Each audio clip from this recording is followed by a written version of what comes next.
As a kid, did you ever dream of becoming a professional race car driver? But maybe it was too expensive or always seemed out of reach. Here at Racing Prodigy, it is our mission to take those dreams and make them a reality.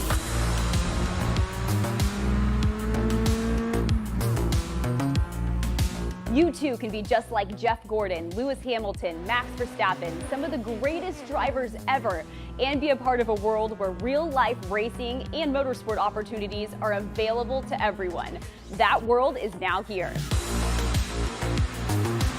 Here at Racing Prodigy, we provide real-world racing opportunities to those with grit and skill who may otherwise never be discovered. Thanks to esports competition, a new insight has been found. The skill set of virtual racing transfers to real race cars and tracks. Gamers and sim racers have proven that they can race real race cars against the professionals and win. It's now time for the world's first E2 Real Sports League, taking esports competitors to real-life racing competitions. Prodigy Racing League is here to offer aspiring real-world race car drivers the opportunity to compete across multiple gaming platforms to earn titles and coveted Prodigy passes. These golden tickets of motorsports allow you access to trips that are fully paid for you to train, learn, and even compete at Prodigy Week, our real-world racing academy held at Atlanta Motorsports Park in November. It is our goal and vision to draft the first class of racers from those who compete at Prodigy Week to fill the grid for our inaugural series to debut in 2024. We can only achieve our vision together, so join us today to test your skills, earn your spot at Prodigy Week, and enjoy the thrill of racing. Racing Prodigy, where dreams become a reality.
In over 30 days' time, the Prodigy Week will begin here at the Atlanta Motorsports Park. Yesterday, 40 drivers entered the battlegrounds, hoping to advance to today's final, where just one driver will win a Prodigy pass and an invitation to Prodigy Week. Hello everyone, welcome along to RaceSpotTV and to Racing Prodigy's YouTube channel, where my name is Arjuna Kankipati. I'm alongside, once again, Joey Tebben as we get set for what is bound to be an electric 35 minutes of racing. Joey, yesterday was a lot of fun. Semi-final 1 maybe wilder than semi-final 2, but it all comes down to today. No prizes were paid out yesterday. It comes down to the race. This is when we're going to start to see some of the most intense racing we've seen yet in any of these Racing Prodigy tournaments. We saw yesterday, this is a very, very tight and twisty track. It's undulating. There's 98 feet of elevation change. In one corner alone at turn 11, it's a 43-foot drop. That's like falling off the top of your house, but you have to maintain control of the car through that corner. And in the case of some drivers yesterday, like Brandon Hawken, they were trying to make overtakes through there. These are fearless drivers. These are drivers who are very interested in being a part of this E2 Real pipeline and winning that Prodigy pass. And this is going to be the ultimate challenge, with all of them meeting the Clash of the Titans tonight. It's about giving opportunities to those that maybe would not traditionally get the spotlight, and it's about getting more sim racers behind the wheel of real cars. Prodigy Week is not far away. Of course, the drivers will be tested mentally, physically, not just behind the wheel, but about everything that makes a complete race driver. It's going to be very exciting to follow along. A docuseries is going to be filmed as well. Let's talk about the format, what we saw yesterday, where we took 40 drivers from to get to the semi-final grids, because each of these tournaments is open to everyone. All you have to do is head on to racingprodigy.com and sign up. Time attack qualifiers allow anyone to set a lap. The 40 fastest drivers progress to the semi-finals. We split them up into 2 races. The top 10 from each of them do battle today. With the Prodigy Pass on the line, the winner also walks away with an Asetek Invicta direct drive wheelbase. Second place, the Grid MPX Sim Racing steering wheel. And third place, the SimLab GT1 Pro Sim Racing cockpit. Top 3 going to take center stage. But it's not just there that's going to be focused, Joey, because the Prodigy search selection will consider anyone inside the top 500 of a time attack qualifier to also be considered for a Prodigy Pass. And I'm sure they're going to be looking at a lot of the drivers who have run into bad luck in these tournaments, maybe didn't make the finals due to technical issues, maybe put on great performances, drove through the field, but couldn't quite make it into those top 3 spots to win an actual prize. Lots of deserving chances, lots of deserving drivers. Julian Klaffenbuch, I remember him from yesterday, had some technical issues, didn't actually get to race after dominantly putting it on pole. So drivers like him are looking for redemption through that selection committee. Absolutely. Let's also just remind us all what Prodigy Week is about. We're talking a lot about the different challenges coming to the Atlanta Motorsports Park, just an hour north of Atlanta, where 12 drivers are going to get tested. It's all in the aid of building up to potentially a second Prodigy Week, where hopefully more drivers get the chance to jump into a radical SR1 at the Atlanta Motorsports Park and potentially build to the very first Prodigy draft and the very first Prodigy Racing League in the real world. But Prodigy Week, what's that all about? Let's learn a little bit more about it. What should you expect at Prodigy Week? Well, as a Prodigy Pass recipient, lots of seat time. We're going to put you on a skid pad, autocross course, kart track, on a sim using SimLab, Grid, and Asetek Sim Sports equipment. But most of your seat time will be in the radical SR1 race car on the main track at Atlanta Motorsports Park. Now, you'll have a pro coach review onboard video and data. You'll work with PitFit Training, who trains IndyCar and NASCAR drivers. You'll work with Dr. Nick Molinaro, who helps pro athletes perform under pressure. You'll be interviewed, but don't worry, you'll get media training by DKC, and we're going to live stream it all on Racing Prodigy's YouTube channel with behind-the-scenes look into how it all goes down. We're going to open it all up, share setup information, data, and more, because we're here to provide access and opportunity.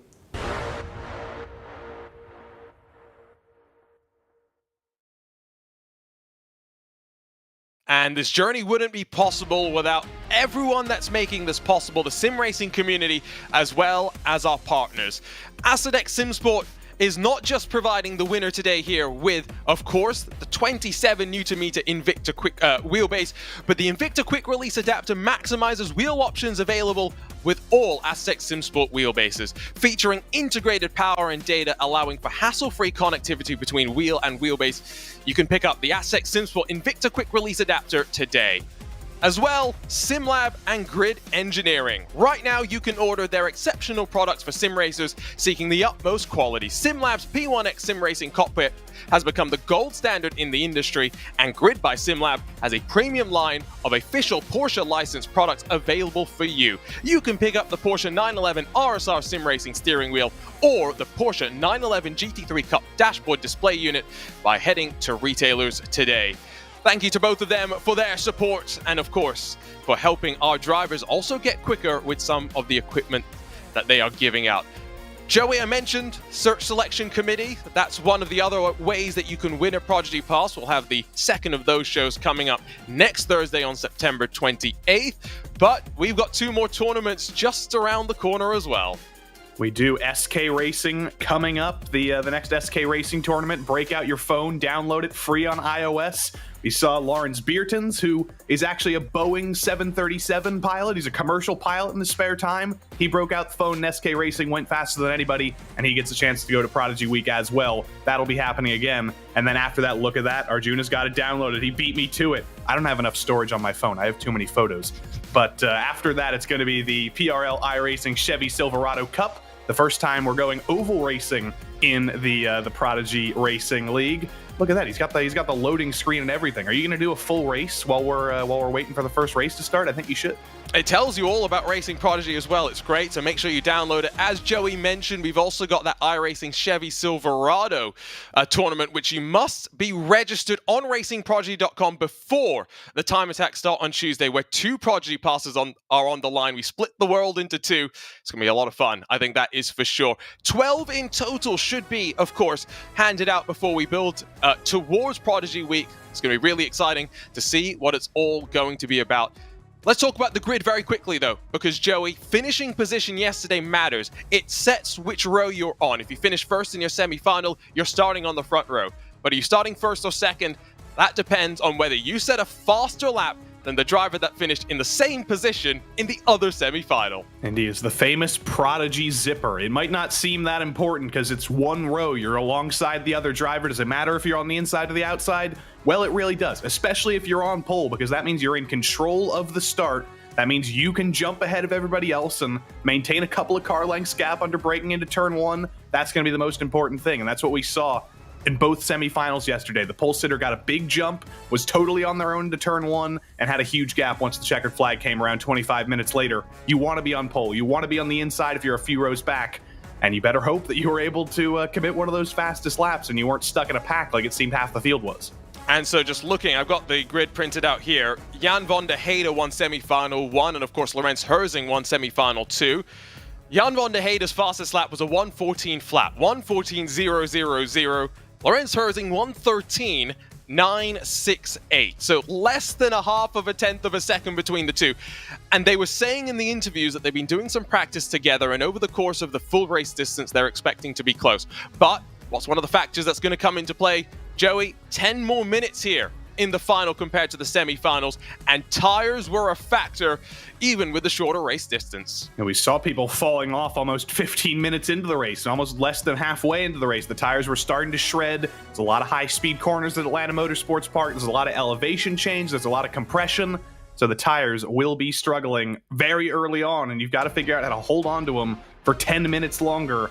It's part of the test of a racing driver. It's not just about raw speed. It's not just about those 40 thousandths of a second you can pull in a one-lap situation. It's about holding onto your equipment for 35 laps and being the fastest over the whole race. Colin Spork, one to watch as well in the bottom left of the driver wall that we're seeing right now. The Alpine Esports driver finished second in the semi-final behind Van der Heijden, but I think Jurgen van Bergen, team manager of Alpine, is thinking there should be some speed there. Got Lorenz Herzing, who's in the dark but being lit up by the monitors just above the Two Burst Esports teammate. Always great to be able to get a look inside to what the drivers are going to be going through. So many different setups as well. They're all getting to work through. That's one of the beauties about sim racing. Everyone goes fast no matter what equipment they are with. Here's how they'll line up. Let's run you down through it. Lorenz Herzing, Jan van der Heijden on the front row. Colin Spork and Dawid Marotchek on the second row. Boy, is there so much experience up there at the front here on rFactor 2. Martin Marguli and then Owen McGorgy on the third row with David Kolochai and then Brandon Hawking sharing row number 4. These are all drivers that had relatively clean races, including the likes of Jake Dennehan and Ignacio Herrera. As we get out of the top 10, this is where drivers had to fight a little bit more. Simon Demore, Jurne Simoncic, 11th and 12th positions with Zoltan Balconi, Jacob Reed, 13th and 14th. Stan Vliestra and then David Lespez will line up alongside one another on row 8, while as we cycle on through to the final couple of rows, Johan Kurjan, Jeffrey Lund, Denny Ikepek, and then Fernek Pastor will round out the field of 20. They get a full formation lap to work, but that's only 2 miles, 3.2 kilometers, and they're already 2 by 2 and get ready to go. Joey, very quickly, who do you think is going to come out on top? I mean, I think you have to look at the driver who was fastest yesterday, Lorenz Herzing. Let's go. Here we go. Lorenz Herzing picks up the throttle, and already cars go off into the grass. Racing in the Prodigy Racing League rFactor 2. Oh, radical SR3 tournament, 2, 3, and almost 4 wide through turn number 1.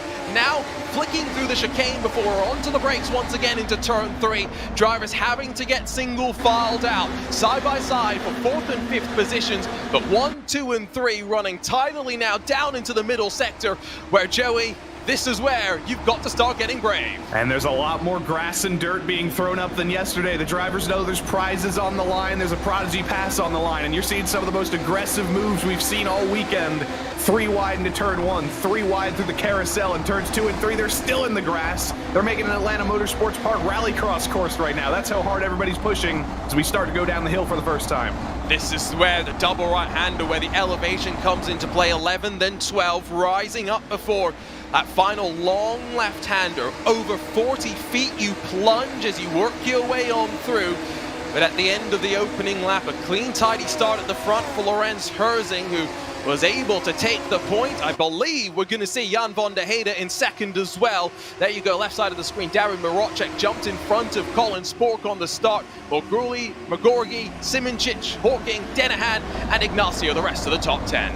That's quite a tongue twister to get Merguli and Magoggi correct together, but I think they came together on the front straight. Those were the 2 drivers who got into a little bit of an argument into turn 1. One driver ended up in the grass, but everybody throughout the field, the entire top 20, even with all those dramatics, they've survived. Everybody's still pointed straight. Everybody's still going. So all these top 20 drivers proving that they deserved their semifinal spots. They advanced because they were the best.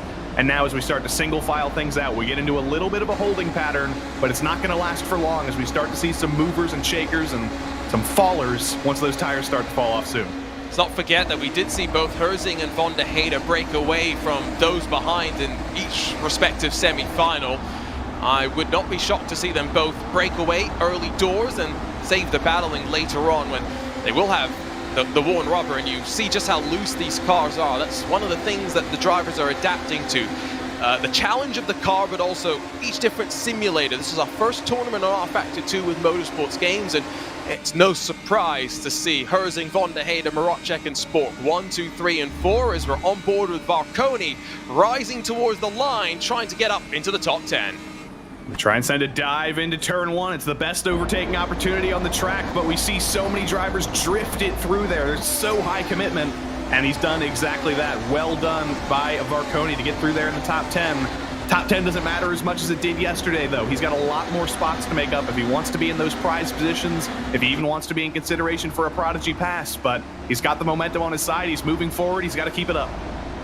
Down in towards the braking zone of turn 6, which is almost a reverse of turn 1 in some ways. You rise up instead of descend down. It's a right-hander instead of a left-hander. And it's one of those places where you actually don't see too many passes.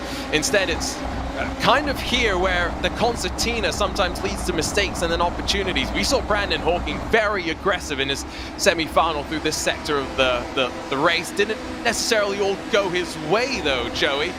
It really did show that you can defend hard just as much as you can try and attack hard.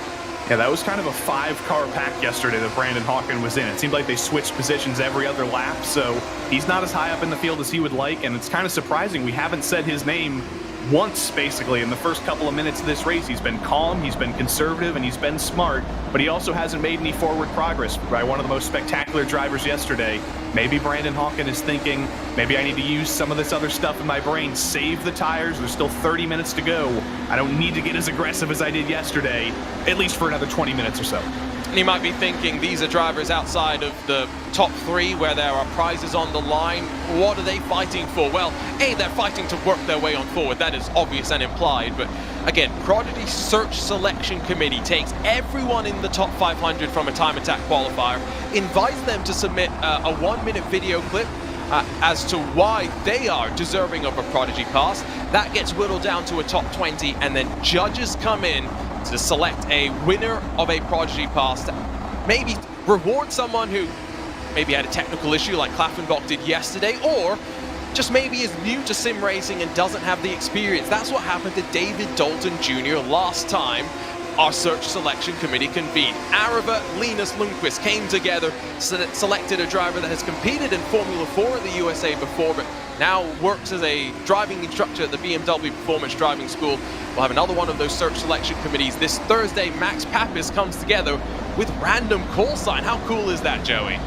That's pretty cool. We break out all the sim racing influencers, and we're breaking out the oversteer already. That was Kerjan getting all sorts of out of shape out of turn 1. He's going to be under pressure now from Lespes coming up onto the scene here through turns 2 and 3.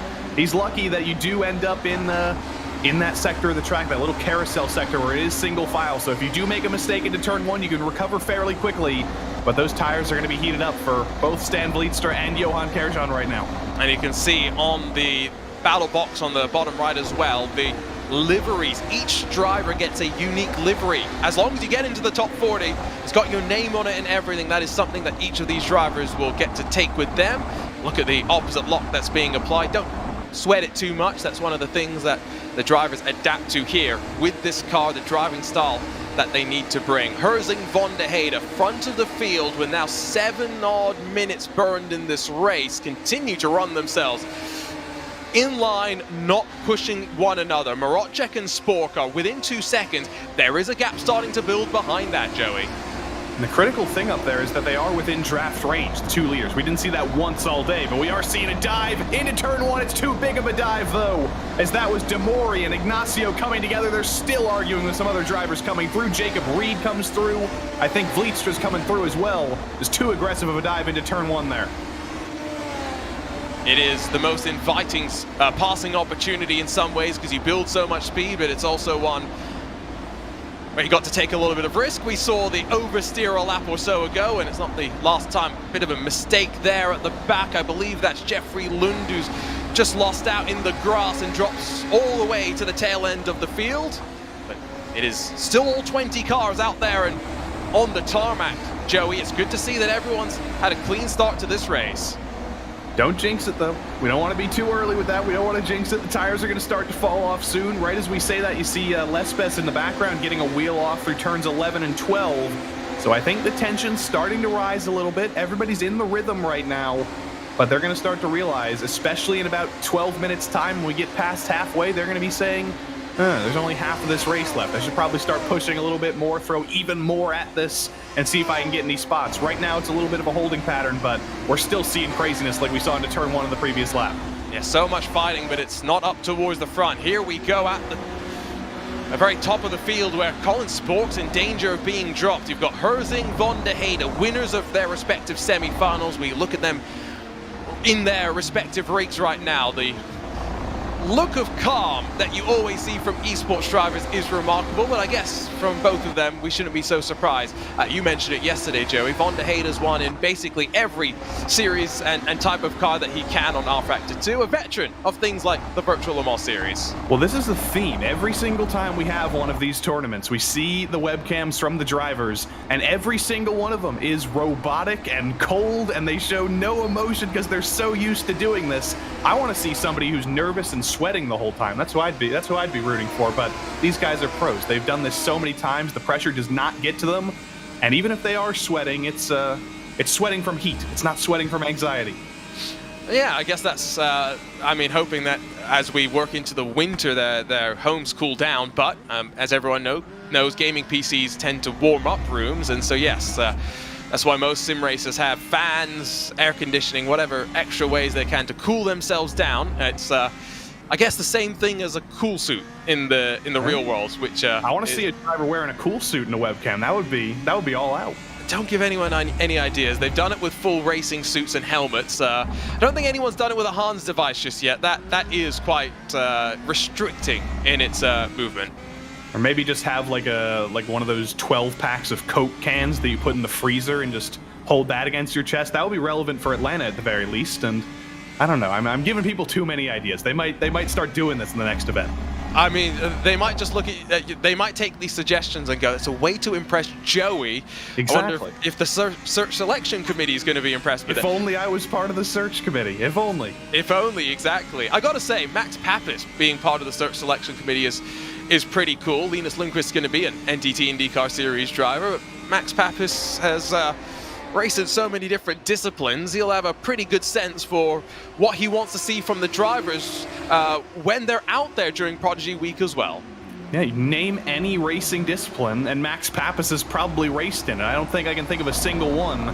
Name any racing discipline at random right now, Arjuna. Any series. Porsche tractor racing. I mean, I wouldn't be surprised. I wouldn't be surprised if he'd done that at one point, but F1, IndyCar, NASCAR, sports cars, list every single type of traditional racing in the United States, in the world. Max Pappas has driven it, and he's got some great connections with his steering wheel business, with MPI. So that's a great person to have in your court, and he's a great person to be part of that Prodigy selection committee, and he's a great person to select one of the best drivers in that editorial pipeline. Here's Colin Spork. We saw him for a moment. Dawid Marocek as well. It's a bit of a moment out through turn number 11 before they head up in towards the final sector. This is, I think, to a lot of people, not an unfamiliar podium right now in terms of rFactor 2 drivers, include Colin Spork in that mix as well. But now with 2.5 seconds splitting the four of them, so just 1 second between the top three, we're toward that part of the race, Joey. 15 odd minutes in, tires start to come into play. They do. This is about when we saw some drivers fall off in semifinal number 2 especially. But these guys aren't worrying about tires. Side by side, Jacob Reed and Koloshai for the last spot in the top 10. Jacob Reed in that black and gray Radical on the outside is going to try and make it work. He's going to get bullied out of the way, though. Jacob Reed has done a good job so far. He did get bullied out of the way there. He's going to be angry about that, but he was a driver who made a mistake early on in semifinal 1, went all the way to the back of the field, drove his way back into the top 10, and now he's basically getting deja vu, doing exactly the same thing. Unfortunately, he's stuck behind the Drift Master, Stan Vlietster, right now. He's throwing it off the road again. Just ran out of, I think ran out of road there for a moment. I think right side's got into the grass, and around Jacob Reed will drop to the very back of the field. Unfortunately, Fernet Pastor and Jeffrey Lund, also not having great days, will slide in front of him, but definitely showed some speed and some willingness to push yesterday in what was a wild first semi-final. Semi-final 2, I think they all watched the first semi-final and went, you know what, let's not do that. Yeah. Was that the first commentator's curse in the Prodigy Racing League? I feel like we haven't had many, but it was only a matter of time until it finally happened.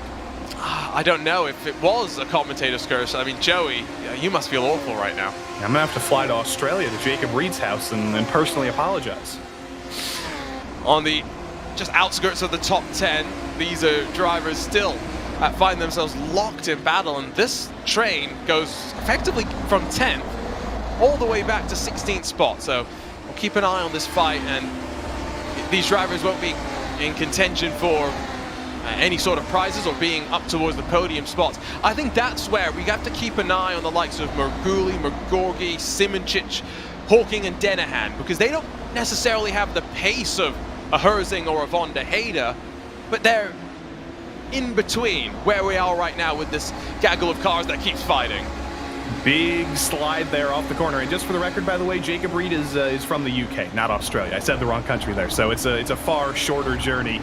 But this is intense stuff here for the last spot in the top 10. These are two drivers who have thrown everything at this track over the past couple laps. Stan Vlietster has been sliding so much that he's got to be struggling with those tires right now. There's no way he's got 100% rubber underneath him.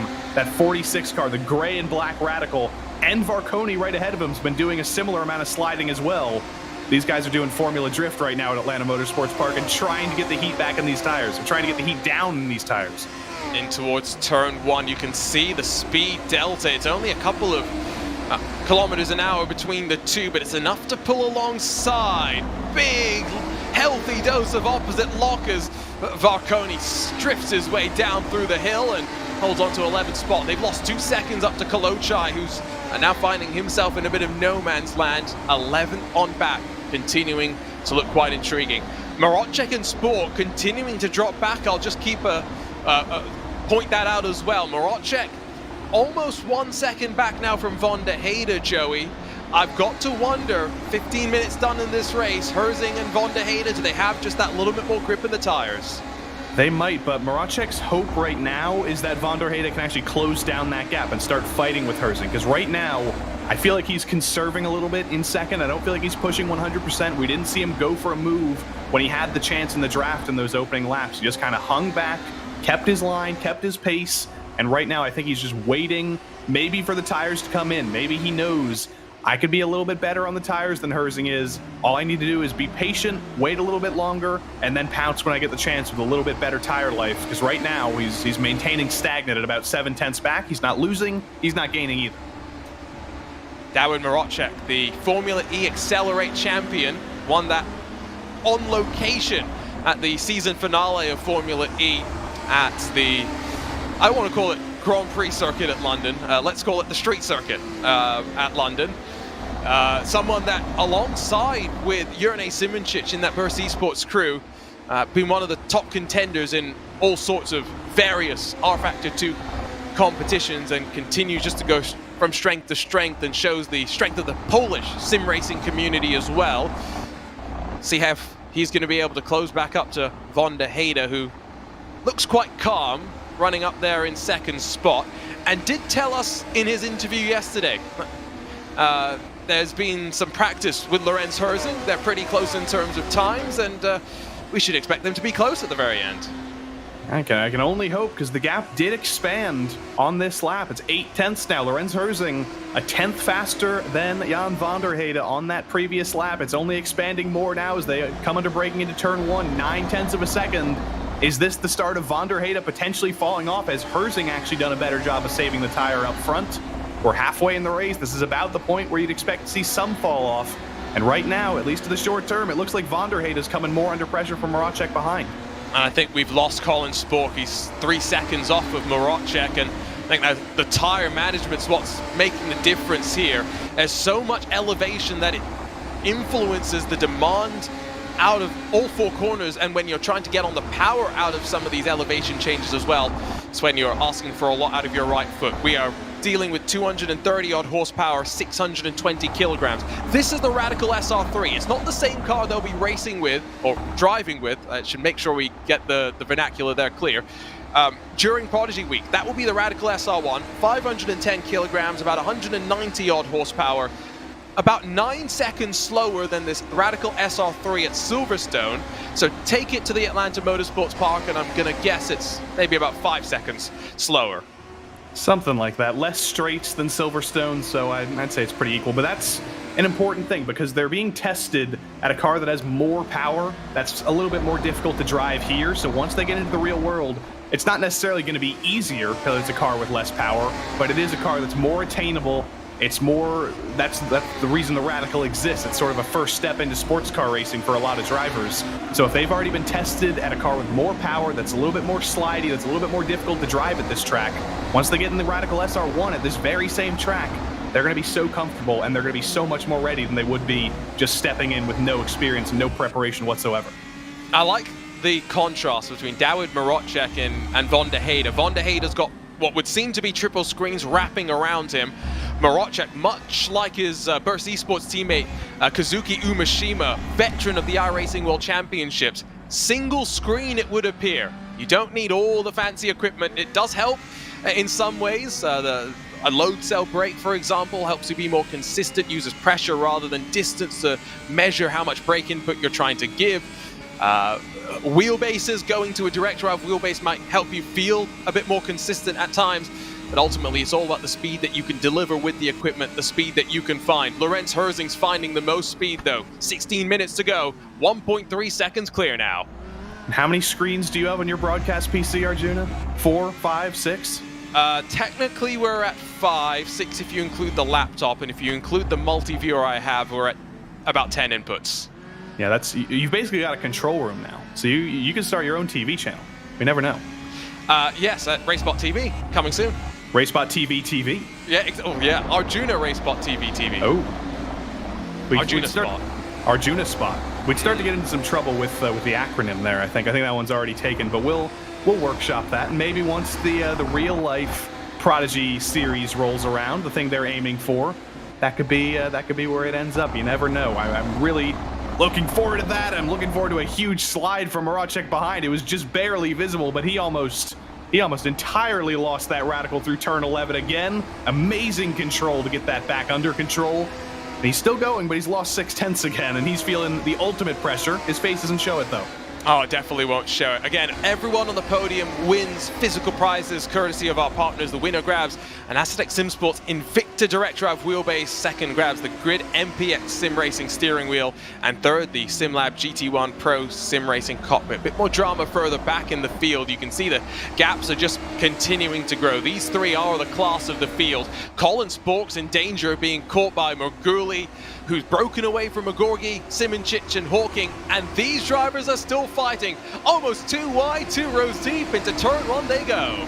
Yeah, imagine if this was the race for the win. Here it is, Varconi in the inside, Vlietstra on the outside, and everybody else is piling in as well. There's a new Atlanta Motorsports Park, and there is Vlietstra hard into the wall in turn 1. It's an inconvenient place for that wall to be, especially if you just barely go off there. And that's unfortunate for a driver who has given us lots of theatrics. It ends in theatrics in the wall in turn 1. There are, I think, 4 different layouts that you can run here at the Atlanta Motorsports Park. It does not include a rallycross configuration. Varconi tries to switch back underneath Ikepek. Not going to happen up through turn 6, but now as they filter up into where the track really shows the undulation, turn it left through 10. Steel yourself to then dive down the hill, flick it through the right, and then bring it over the crest in towards the long left-hander. I've got to say, there aren't many tracks that give you a sense of undulation like this in a sim. Imagine when we go here in the real world. It's such a stark contrast, Joey, to something like a Sebring, something like a Silverstone, you know, former airfields, as flat as you'd like. Exactly. If we had Prodigy Week at Silverstone, these drivers would be like, where's the elevation change? Where's my turn 11? Where's my falling 43 feet down the hill? We'll see it in effect in this incredible battle here for P6. Simoncic has kind of fallen off a little bit, and now we start to see Magoggi, we start to see Brandon Hawken, who's going to start going for his spectacular moves here into turn 6. That's the first real move we've seen from Brandon Hawken. He's kept the tires under him, and he bullies Magoggi out of the way for P7. Who's going to start cooking here in the last 13 minutes of the race? Down the hill they will go, and Denahan's going to have to slot in for the time being. Magorgi drops to 8. Simoncic is going to now try and close what is 3+ seconds to Morguli, who's closing increasingly quickly on the Alpine Esports driver of Colin Spork in the 99. Denahan brings the speed, tries to bring a slightly wider line, tuck back into the draft now, and see the run into turn number 1. Magorgi is going to want to try and cover the inside, but Jake Denahan, look at the focus on his face, not alongside just yet. Denahan's got some family and friends rooting him on in the Racing Prodigy YouTube chat, and he's rooting himself on using the side of Magoggi's radical to lean on through turn 1. Doesn't have the move done yet, though. They're going to be side by side through turns 2 and 3. It's a carousel section. It's a one-groove section of the racetrack, but they're still side by side, giving each other respect, leaning on the rectangularness of the cars, and they resolve that somehow, and Denahan gets through. Jake Denahan, someone that's won in Formula Sim Racing here on rFactor 2, so definitely has the experience on the platform, and the 18-year-old from Ireland competes with the likes of Netrex Grand Prix, one of the oldest teams in sim racing. Joey, how old are you again, sorry? 23. They might be older than you, to be fair. Did they start on Grand Prix Legends in like 1997 or whatever? I feel like yes, but we'll have to open up the history books. If only RaceSpot's own Iku Maricalo was here. He knows all about the Finnish leagues that have been going for that long. It's incredible that sim racing's been going on for that long. Back in the day, before you had multiplayer gaming, you had to log onto your PC, log on to Grand Prix Legends, or Grand Prix Legends if you want to pronounce it that way, do your race on your own time, submit the timing, and just compare that to everybody else. And you essentially got race results from that by just putting all the timings together. I'm glad I wasn't alive to do that. I'm glad we have multiplayer capabilities now, but you have to applaud the commitment to all the people who are so interested in racing, so obsessed with racing that they went through those limits to get themselves racing with other people. Think how far sim racing's come, and how opportunities for sim racers maybe haven't developed going back to GT Academy, which is, you know, not that far ago. All the opportunities that sim racers now have to make livings here, but not necessarily to convert that into the real world. That's what Racing Prodigy is hoping to do. Align with the sim racing community, create those opportunities for the crossover to create the E to real pipeline. Race leader with 10 minutes to go is 1.4 seconds clear. It's not one of those races where they're wheel to wheel and keeping us on the edge of our seats with the action out on track. But Joey, I'm about as tense as I've ever been right now. 36 days from now, one of these drivers will be at Atlanta Motorsports Park doing what they're doing now, driving a Radical at this wonderful facility. Things are looking very good for Lorenz Herzing. He's got some people in the chat cheering him on, you know, Super Lorenz, Mega Lorenz. I think they're going to have to work on some rhyming nicknames there, maybe Traversing Herzing or something like that. We'll workshop that in the next 9 minutes. But this is going to be a critical battle here because this is for prizes for second and third. Both Von der Heyde and Maracek have clinched prizes right now, so both of them are going to get their own respective prizes. But if they switch positions, obviously the second place prize a little bit more attainable, a little bit more desirable than the third place prize. So this all matters for position. It all matters because you want to finish second instead of third as well, and Maracek's pushing.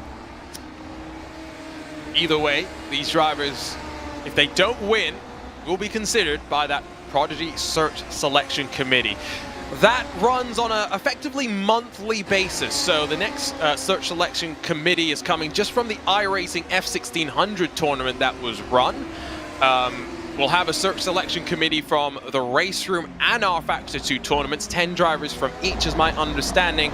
And then with the SK Cup and then 2 iRacing tournaments technically coming up, I'm guessing that will be a 4th selection committee. Not exactly sure how that will work, but we will find out. There's still a long way to go, even though 36 days does not actually feel like it's going to last that long. 8 minutes to go. Middle sector of the lap, in through turn 6. Von der Heyde brings the gap down to under a second for a moment.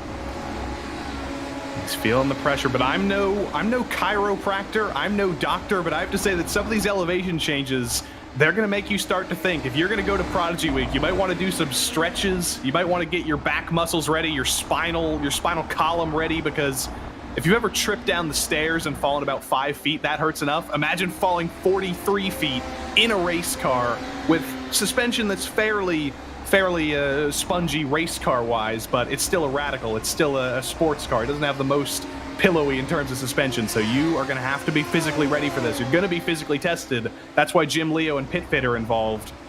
So I hope all these drivers are ready to experience this in the real world, because it's scary enough virtually. I did make a promise yesterday, didn't I, on the broadcast? You're going to run the lap. Well, walk the lap. Well, no, I think I promised to run, didn't I? Okay, yeah, you bet. I did promise a run. Unfortunately, well, yeah, no. The more that I watch these cars go around the track, the more I regret it. I guess it's only 2 miles. That should take me about 2 hours, right? That's a quick time. And if you don't do that, we're simply just going to drop you from a 43-foot height. You drop me from the final corner. You roll me through the final corner. How about that? We'll drop you down turn 11 just to experience it, and that'll be great. But look, 0.7 of a second now. Von der Heyde, he's been hunting. We've been looking away. While we've been talking about spinal columns, he's been pushing, and he's decimated that gap. He's cut it in half. Tires at this stage, are they coming back to Von der Heyde? Whatever the case may be, he's bringing Maracek with him. That's the important thing. And this is a wide facility, 35 to 40 feet wide, depending where you are around the track. It's why we saw so much fighting in yesterday's semi-final and outside the top 10 so far today. Gap's going to update as they cross the line. 0.7 of a second on the previous lap. What's it going to be for Von der Heyde now? Still 7.5 of a second. So he's not catching much, but he is catching little by little. And importantly, he's putting the fear in Lorenz Herzing right now. When you see a driver behind catching you, even if you are at the top of the top, if you're a pro-level sim racer, you still start to feel the pressure when somebody's chasing you down. And Von der Heyde is putting that pressure on. He can be seen now. That orange Radical is in Lorenz Herzing mirrors. It's getting bigger and bigger, and he's just made up another 10th coming into turn 6.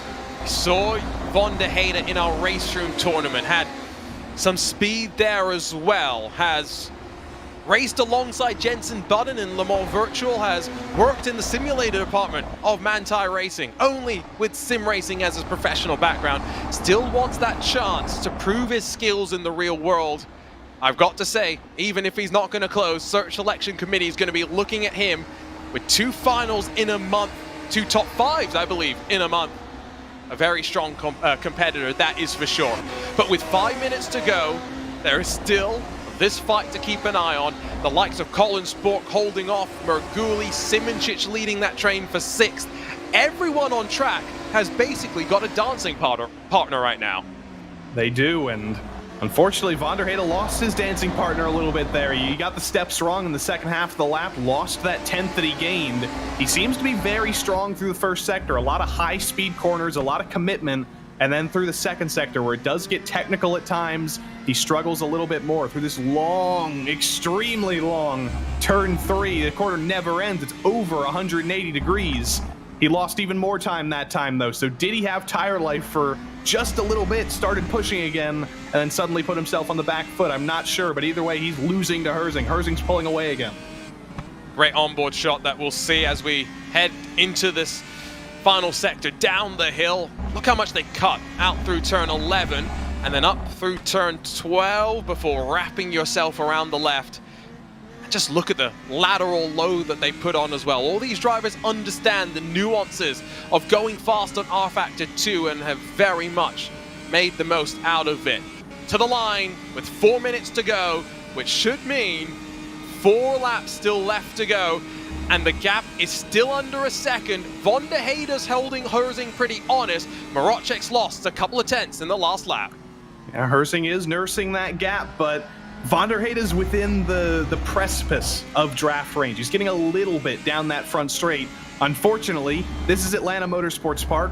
This is a place where there's only one straight, and it's not even that straight. So you need to take advantage of cornering speed. You need to be better through every single part of this lap. You can't just rely on the draft and the straights. And Van der Heyde needs to get about 5 tenths closer if he wants a shot in the draft in the next 3 minutes, in the next 3 laps. I said it was 4 laps to go at the line, but it's very, very close as to whether it's going to be 3 or 4 to go. The one thing we can guarantee, Lorenz Herzing's not going to be backing up. He's going to be pushing to the clock, rather to the 10-tenth limit, and we might hit the clock and hit the line with it being 0-0-0. Will it be the final lap? We'll have to wait and see. I think Marocek's lost a bit too much pace in the tires, slides his way out of that final corner, and now more than 1.2 seconds off the back of Van der Heyde. Things are very close for 4th, but in the top 3, it seems like unless there's a mistake, unless there's a bobble, things may be resolved, but you never know what can happen in the final couple of minutes of the race. Mistakes are always available at the Atlanta Motorsports Park. There's no margin for error. And here is Colin Spork and Martin Merguli, 2 very, very similarly painted cars. But Merguli in the gray and white peaks to the inside. These 2 almost came together in the opening lap, and Merguli doesn't make it through. Both of them are off the road in turn 1. And here comes the likes of Simoncic hawking to join the fun. Merguli drops the 7th. Colin Spork will watch in the rearview mirrors. Do not forget, by the way, join us on the Racing Prodigy YouTube channel. Subscribe if you're not already.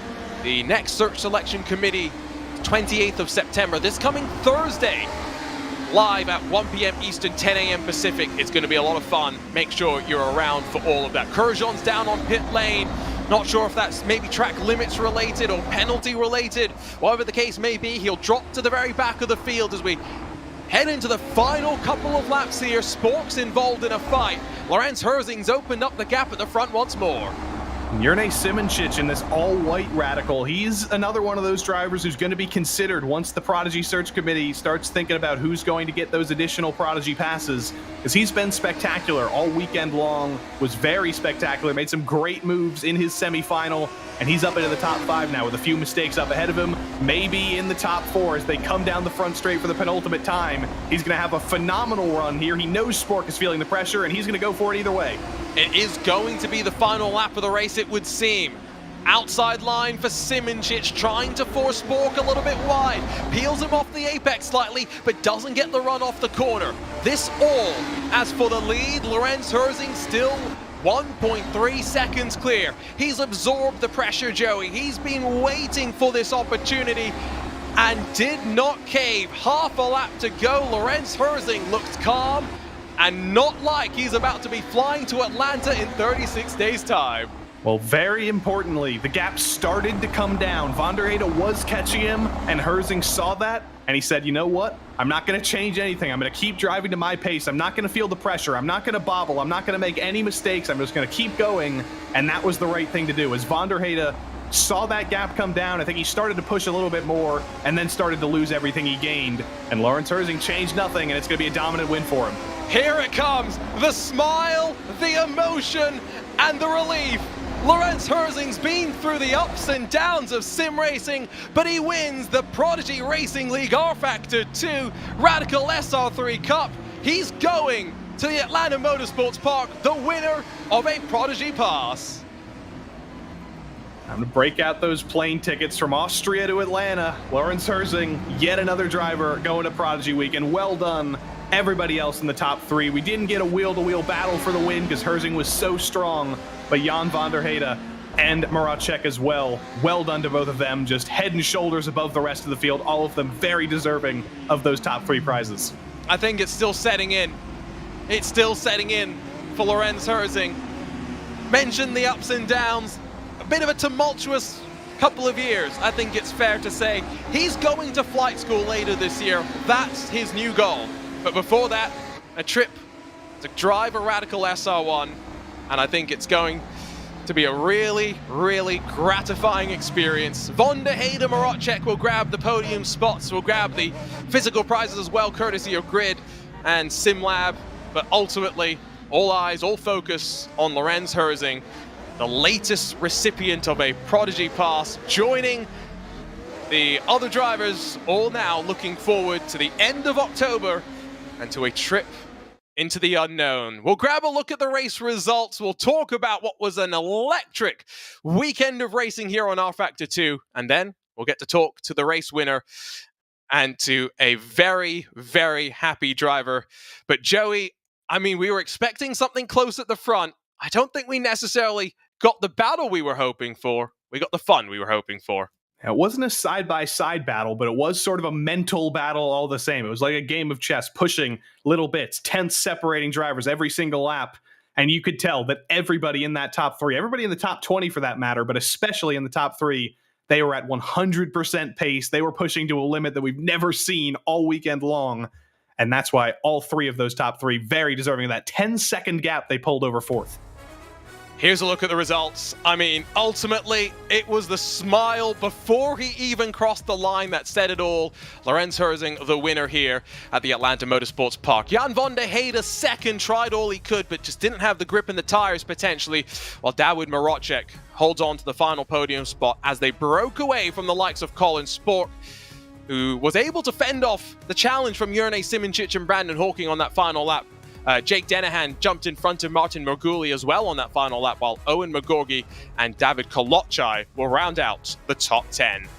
It was outside the top 10 where I think most of the fun was had, if we're being fair. Simon Demori 11th wasn't always involved in it, but Denny Ikepek, Jacob Reed, David Lespez, Fernick Pastor, Jeffrey Lund, Zoltan Varconi, Ignacio Herrera, Stan Vliestra, all of them showed us some sort of side-by-side moments. Johan Kurjan as well on the penultimate lap dive down to the pit lane, but ultimately was involved in many of the moments of the race.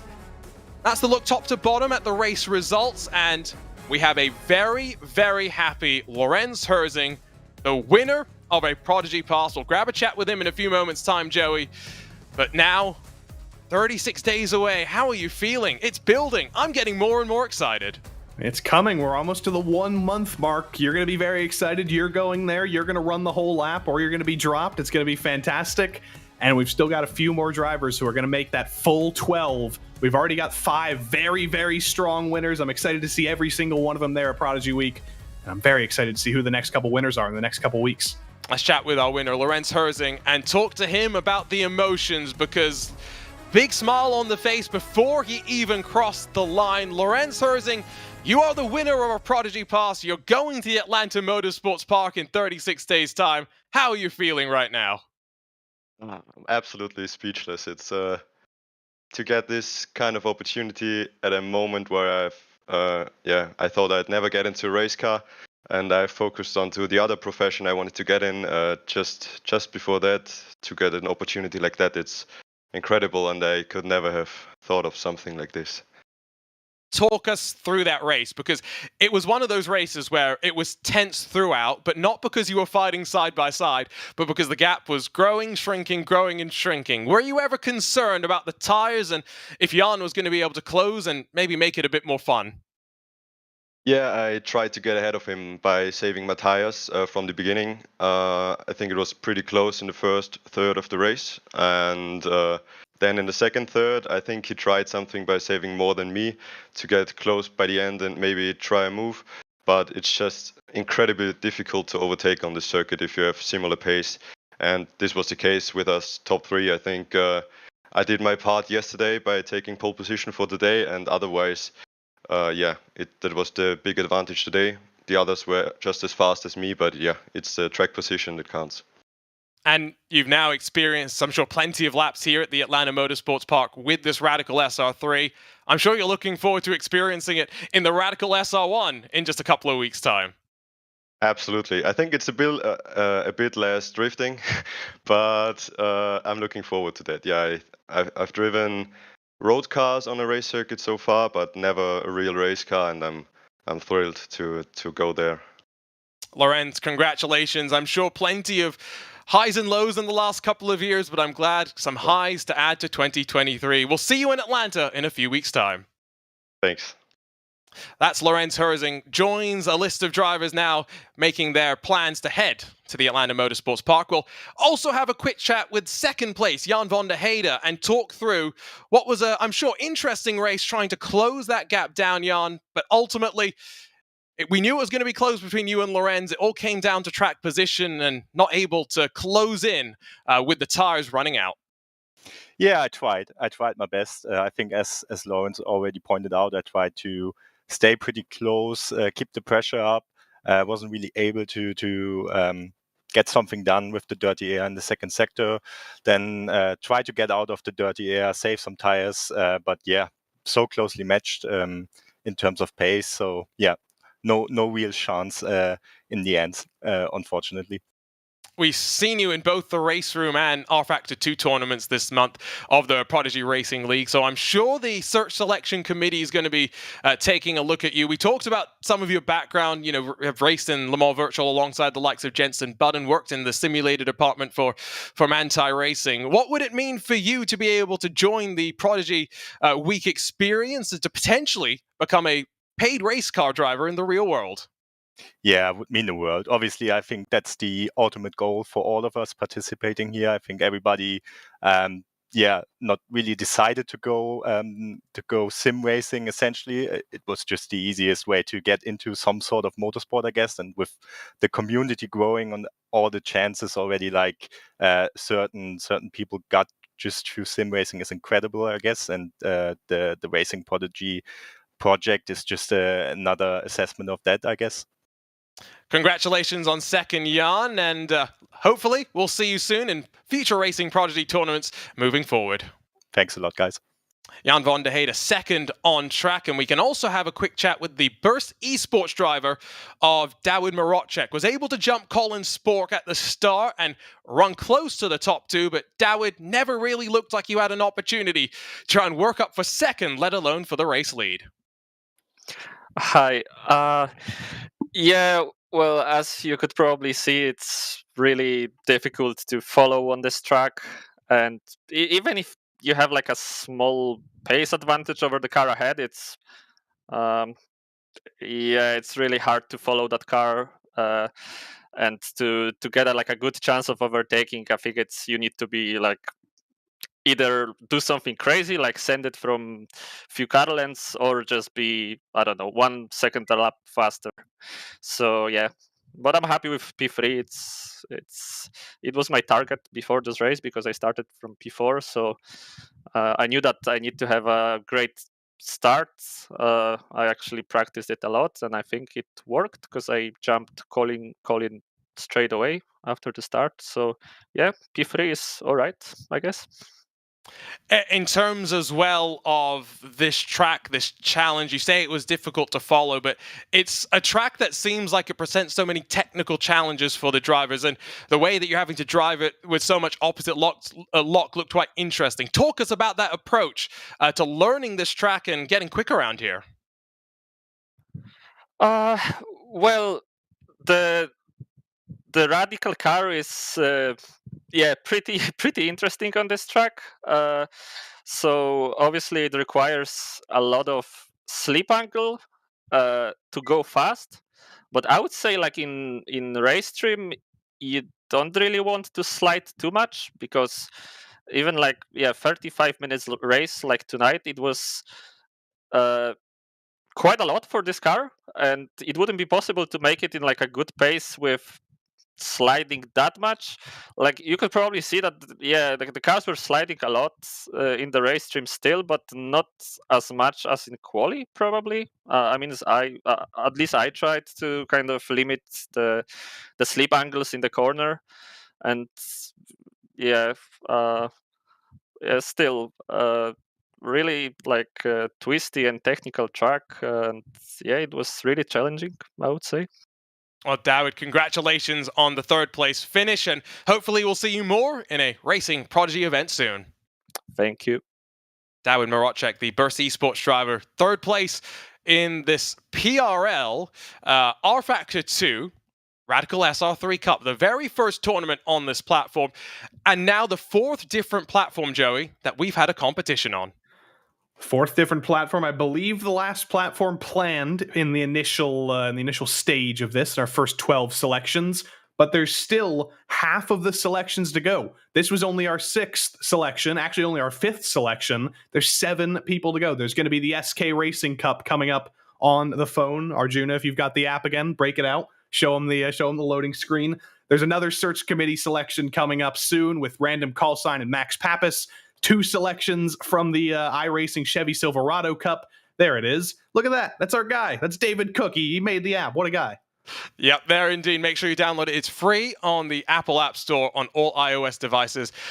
If you want to join the PRL iRacing Chevy Silverado Cup, boy, is that a mouthful. Say that one 10 times fast. You must be registered on racingprodigy.com before 9 a.m. Eastern this coming Tuesday, when the time attack qualifiers will start. So don't dawdle. It's going to be a lot of fun. 2 Prodigy passes will be on the line. And like Joey mentioned, we still got a long way to go. Search selection committee next Thursday, and so much more to come. And you can only catch it here on the Racing Prodigy YouTube channel. Joey, Atlanta Motorsports Park. What are your impressions of it, though?